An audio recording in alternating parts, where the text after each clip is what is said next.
काय कारण आहे आणि काँग्रेसची आता कुठे रणनीती काय?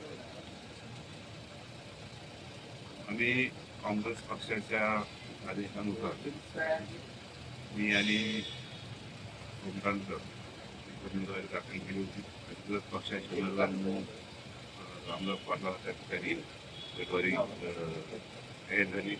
त्यामुळे आज मी माझा अपक्ष उमेदवारी दाखल केली होती. मी आज वापस घेतो आणि पक्षाचा जो आदेश आहे त्या पक्षाच्या आदेशाचा आमच्या येणाऱ्या काळामध्ये नाही पक्षाच्या उमेदवारासाठी त्या ठिकाणी काम करतो. हदगाव हिमायतनगर असेल किंवा मग जवळचे मतदारसंघ तुमचा प्रभाव आहे, नांदेड शहराचाही प्रभाव आहे.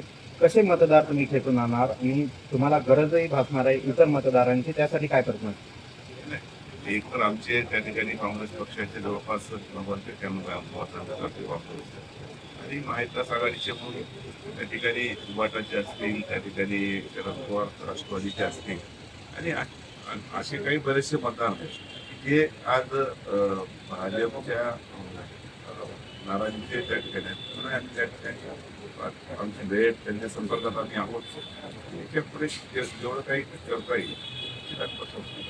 राजकारणासाठी कट्टर विरोधकही एकत्र येत असतात. आता काही वेळानंतर अशोक चव्हाण आणि प्रताप पाटील यांची पत्रकार परिषद आहे. एक माजी आमदार म्हणून काय कॉमेंट कराल?